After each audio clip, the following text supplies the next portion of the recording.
أعوذ بالله من الشيطان الرجيم بسم الله الرحمن الرحيم وقالت اليهود عزير ابن الله وقالت النصارى المسيح ابن الله ذلك قولهم بأفواههم يضاهئون قول الذين كفروا من قبل قاتلهم الله أنا يؤفكون۔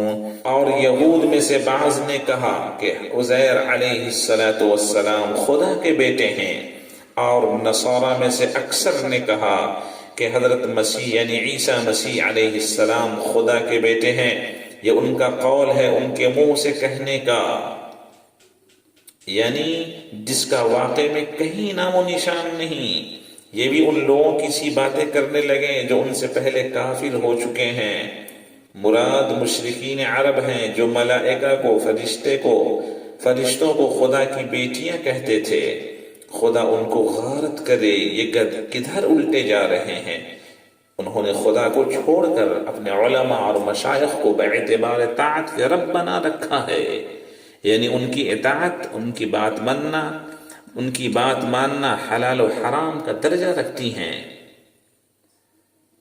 اور مسیح ابن مریم علیہ السلام کو بھی، حالانکہ ان کو صرف یہ حکم کیا گیا کہ فقط ایک معبود برحق کی عبادت کریں جس کے سوا کوئی لائق عبادت نہیں، وہ ان کے شرک سے پاک ہے۔ قرآن پاک کی آیتوں سے یہ پتہ چلتا ہے کہ جس طرح مشرکین عرب کے مشرک حضرات فرشتوں کو خدا کی بیٹیاں سمجھتے تھے، اسی طرح یہود بھی حضرت عزیر علیہ السلام کو خدا کا بیٹا کہتے تھے، اور نصرانی کرسچن یہ حضرت عیسیٰ مسیح علیہ السلام کو خدا کا بیٹا مانتے تھے۔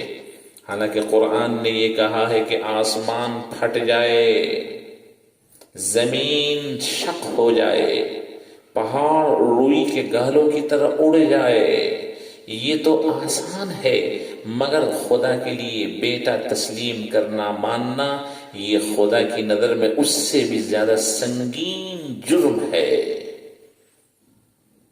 بعض بائبل کے نسخے کو دیکھیے تو حضرت عیسیٰ علیہ السلام کے نسب کو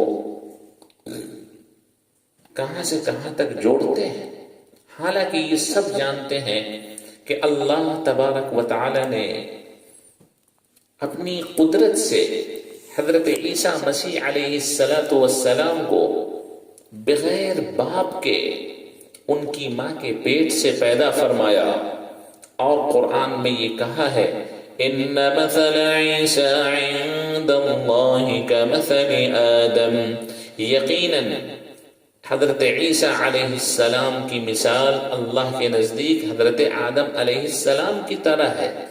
جیسے بغیر باپ ماں کے وہ پیدا کیے گئے، اسی طرح حضرت عیسیٰ علیہ السلام بھی بغیر باپ کے پیدا کیے گئے۔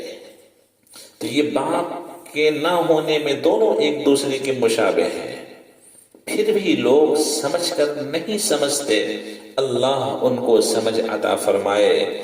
جو لوگ حضرت عیسیٰ علیہ السلام کو خدا کا بیٹا کہتے ہیں، یا حضرت مریم علیہ السلام کو خدا کی بیوی کہتے ہیں، اللہ ان سب کو صحیح سمجھ، صحیح فہم، صحیح عقل، قرآن کی تعلیم ان کے لیے عام فرما دے۔ وآخر دعوانا ان الحمد للہ رب العالمین۔